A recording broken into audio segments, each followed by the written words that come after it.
लेकिन अगर आपने रिश्ता करते वक्त कुछ और चीजें भी सोची थी, कुछ और वादे भी किए थे, कुछ प्लेज भी किया था, कुछ आयात भी पढ़ी गई थी जिसमें कहीं ये नहीं लिखा था कि अगर औलाद नहीं होगी तो सारा कसूर बीवी का होगा। बिल्कुल। कल अगर आपकी बहन के साथ ये हो, कल अगर आपकी बेटी के साथ ये हो, तब आपको कैसा लगेगा?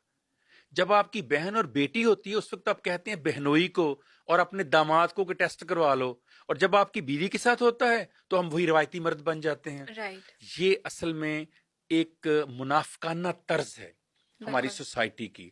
मगर अब वक्त आ गया है। मैं हमेशा जब कुछ खवातीन ऐसी बात आकर क्लिनिक में करती है ना कि मेरा मर्द नहीं मानता, मैं उनसे कहता हूँ इत्मीनान के साथ आप टेस्ट करवाएं। टेस्ट करवा के जाके रिपोर्ट वहां रख दें, बस कुछ ना कहें, वो खुद ही देख लेगा कि आपकी रिपोर्ट ठीक है कि नहीं ठीक है। वो कहे सर इससे मुझे डांटेगा, मुझे बुरा भला कहेगा। मैंने कहा इस तरह कौन सा वो आपकी इज्जत कर रहा है? कम से कम उस तरह आप उनको बता तो सकेंगी कि सरताज मेरा इसमें कोई कसूर नहीं है। जो आपने बात की इसका अगला पार्ट भी मैं आपको बताता हूं। जी जी। अगर एक घर में 2 3 या 4 बेटियां हो जाएं तो भी औरत का कसूर समझा जाता है। बिल्कुल। अब मुझे आप बताइए कि दुनिया भर की साइंस ये कहती है, बायोलॉजी ये कहती है कि एक्स और वाई क्रोमोसोम मेल से आने हैं, एक्स एक्स क्रोमोसोम फीमेल से आने हैं।